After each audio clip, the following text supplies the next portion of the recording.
adik-adik semuanya, bagaimana kabar kalian hari ini? Kakak harap kalian dalam keadaan sehat dan tetap semangat belajar ya.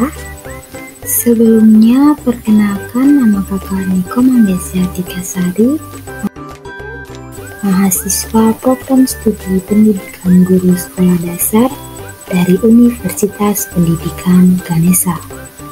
Hari ini kita akan belajar tentang keragaman sosial budaya.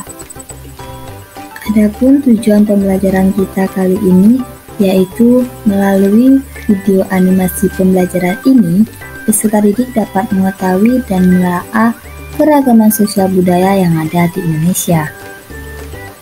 Nah, adik-adik, ada yang tahu nggak apa itu keragaman sosial budaya?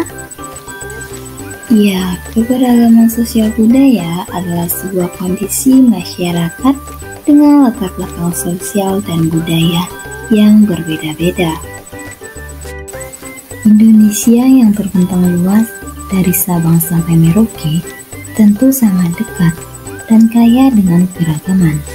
Indonesia adalah bangsa yang memiliki keragaman agama yang sesuai dengan sila pertama Pancasila, yaitu ketuhanan yang Maha Esa.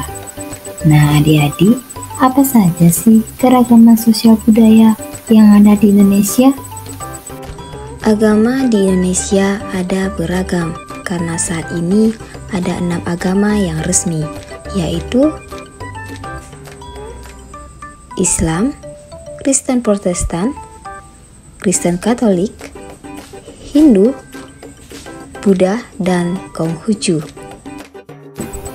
Nah, adik-adik, agama juga memiliki tempat ibadah dan hari besarnya masing-masing. Contohnya, tempat ibadah umat Hindu yaitu Pura, sedangkan hari besarnya adalah Id dan Siwaratri. Contoh selanjutnya, tempat ibadah Kristen yaitu gereja, sedangkan hari besarnya adalah Natal dan Paskah. Contoh berikutnya tempat ibadah Islam, yaitu masjid, sedangkan hari besarnya adalah Idul Fitri dan Idul Adha. Nah, adik-adik, apa saja sih keragaman suku yang ada di Indonesia? Ya, Indonesia memiliki ribuan suku. Nah, suku yang populasinya paling banyak adalah suku Jawa dan Sunda. Selain itu, ada juga suku Bugis yang merupakan salah satu suku terbesar di Provinsi Sulawesi Selatan. Suku Bugis termasuk ke dalam golongan suku Melayu atau Deutero atau Melayu Muda. Berikutnya adalah suku Batak, suku yang tinggal di daerah Danau Toba, Sumatera Utara. Nenek moyang suku Batak adalah kelompok Proto Melayu atau Melayu Tua. Nah, adik-adik, di setiap suku memiliki adat istiadatnya masing-masing. Contohnya Bali, yang terkenal dengan upacara pembakaran jenazah yang biasanya disebut ngaben. Sedangkan di daerah istimewa Yogyakarta terkenal dengan upacara adat Grebek Maulid. Nah, adik-adik, di setiap suku memiliki kesenian daerahnya masing-masing. Salah satunya sebagai hiburan. Suku-suku di Indonesia memiliki tarian daerah. Tarian ini biasanya diiringi dengan lagu atau permainan alat musik tradisional. Contoh dari tarian daerah adalah tari pendet dari Bali dan tari saman dari Aceh. Selanjutnya, contoh lagu daerah adalah Ampar-Ampar Pisang dari Kalimantan Selatan dan Gundul Pacul dari Jawa Tengah. Selanjutnya, contoh alat musik tradisional adalah kecapi yang berasal dari Sulawesi Barat dan surunai yang berasal dari Nusa Tenggara Barat atau NTB. Lalu apalagi ya adik-adik keragaman dari tiap suku? Ya, setiap suku juga memiliki rumah adat dan pakaian adat yang khas. Contohnya daerah Papua yang memiliki rumah adat Honai dan baju adat Koteka. Contoh selanjutnya adalah daerah Maluku Utara yang memiliki rumah adat Sasadu. Rumah Sasadu digunakan sebagai pusat pemerintahan adat suku Suhu.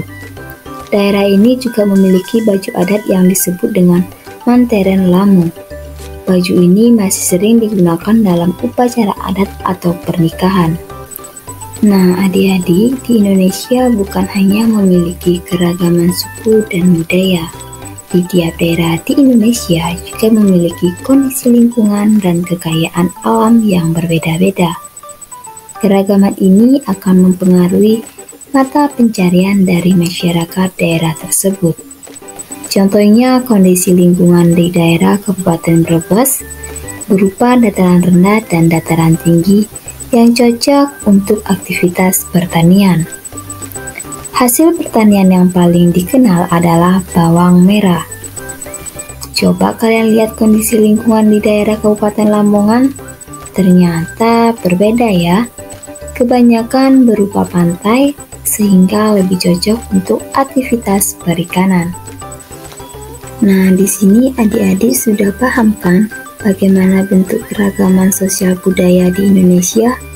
Nah, dengan adanya keragaman, seharusnya dapat memupuk sikap saling menghargai dan toleransi, menumbuhkan semangat nasionalisme dan persatuan. Hal ini sesuai dengan profil pelajar Pancasila, yaitu berkebinekaan global. Nah, dengan sikap seperti itu, keragaman yang ada di Indonesia tidak menjadi penyebab perpecahan. Baik, adik-adik semua, demikian penyampaian materi mengenai keragaman sosial budaya di Indonesia. Kakak harap kalian dapat memahami materi tersebut dan tetap semangat belajar ya. Terima kasih dan sampai jumpa lagi adik-adik semuanya.